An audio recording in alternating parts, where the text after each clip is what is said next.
Hey everybody, it's Jason Blaha here, and today I would like to talk to you guys about for natural lifters and drug-free lifters, one of the most common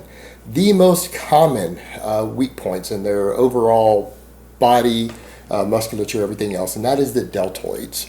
So let me put on my +5 out of weaponsmithing. Let's do a little bit of crafting and let's talk about it. All right, I see this a lot. I do see a lot of guys, and I've been seeing this for many, many years, who are completely drug-free, legitimate natties, who complain about their delts. And it's really sad because the problem is not necessarily that their delts are lagging. It's that they've been given an idea of what proportions are supposed to look like based upon guys who are using anabolics, using pretty hefty amounts of gear. And it very much skews perceptions, because what people need to understand is that anabolics do not put muscle on your body proportionately. Androgen receptors exist in different quantities and concentrations in different muscles in the body. And deltoids are one of the highest, the top 2 to 3 most androgen receptor heavy muscles in the body. And biologists actually have reasons why they think that's the case in humans. It actually has to do with social reasons, because of high testosterone males having wider shoulders as a result of it, giving them a certain type of social dominance all through historic times, and the ability to see from a distance that they were musculature as a warning to other tribes who saw males from that tribe from a distance. That tribe has more muscular men. We might not want to go mess with them, and they could see them from a distance. That's what evolutionary biologists believe the reason for that is a form of peacocking. But the reality is true. Your testosterone levels affect the size of your deltoids, whether you train or not. And unfortunately, that leaves a lot of drug-free guys looking at guys who are on a bit of gear, who they train with or who they know or who they see in photos, and looking at the proportions and saying, man, my delts are like my shoulder, like my biceps are okay, but what's up with my delts? These guys have nice, big, full, round delts, and my delts suck. And they're thinking because of the drugs inducing growth that personally their delts are lagging, and their delts might not be lagging. But the reality of it is that has set an aesthetic standard. That has set a standard in the community that everyone feels they need to aspire to. And it is unfair in a way to the natty guys. It really is. It's unfair in a way, but it's the reality of it. And if they want to be considered to have a certain look, they're going to have to get their delts caught up. Now, what I want people to understand there, even though we know that, again, anabolics cause muscles to grow, this has been proven without even training them, and the delts being more affected by anabolics than most other muscles in the body are going to grow in response to drugs, whether you train them or not, whether you even train them right or not. So it really creates a lot of confusion for the natty guys who are wanting to get their delts bigger, because they'll watch the way the guys who are on a lot of gear train their delts, and they try to emulate it. And it may not work out for them. But the truth of the matter is, if you want that look, you're going to have to find a way to get your delts bigger for natty guys. But you need to accept that you're not going to have, unless you're just genetically gifted in that area, you're not going to look like the guys on gear do. But I want guys to remember that it doesn't mean that every person with full, well-developed delts is automatically on gear either. Just an important side note there. That isn't absolute proof. Is it an indicator? Yes. Is it, can you say for certainty based on that? No.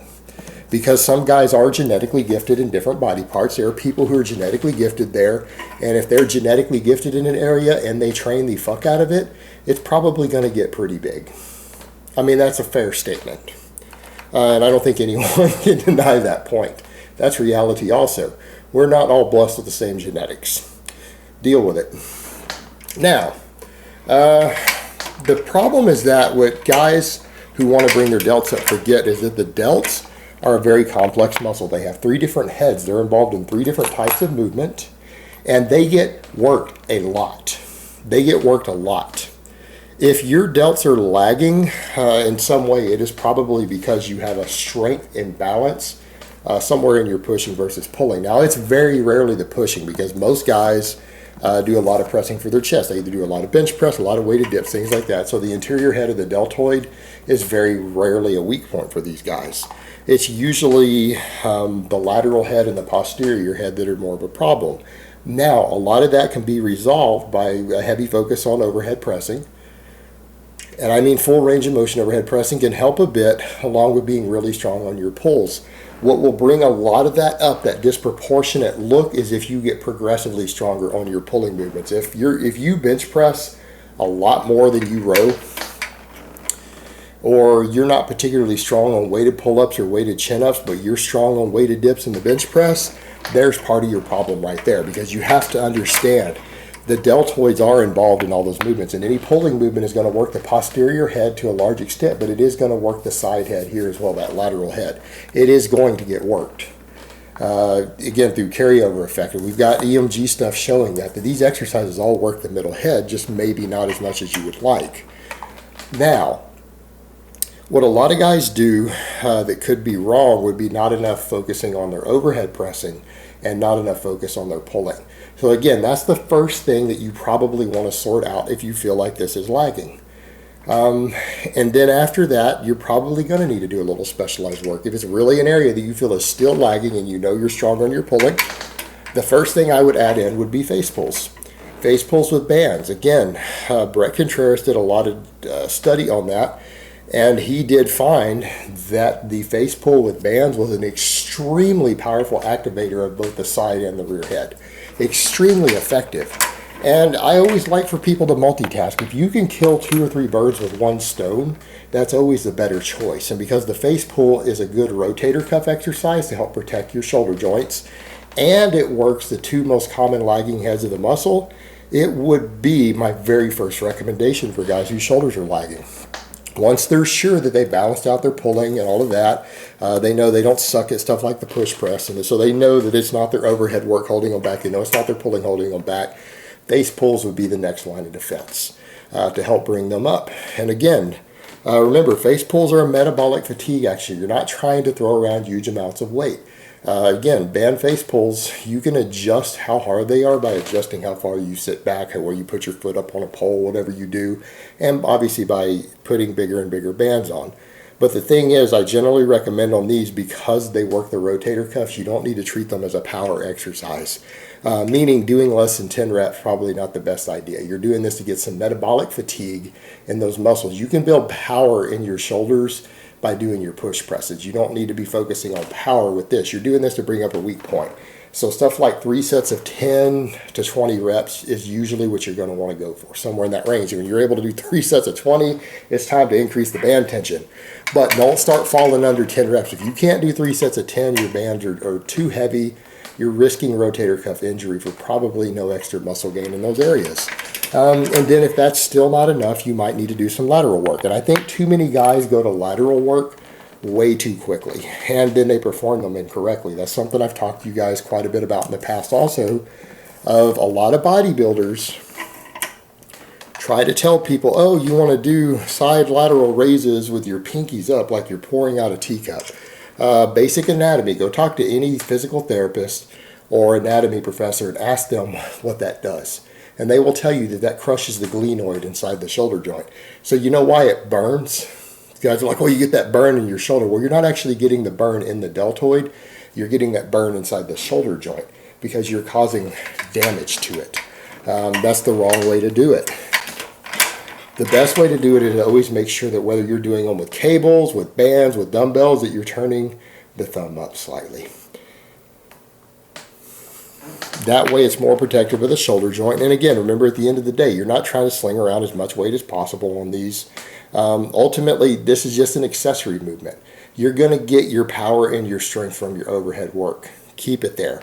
There's no need to come in and try to treat these like a power exercise where you swing and cheat and everything else. If you can only handle 10-pound dumbbells, then handle 10-pound dumbbells. But same thing, I really wouldn't go under 10 reps on an exercise like that.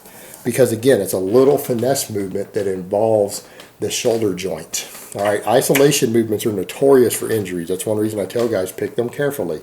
It's very easy. It's easier to injure yourself with some of these little smaller isolation movements than it is with your big heavy compounds.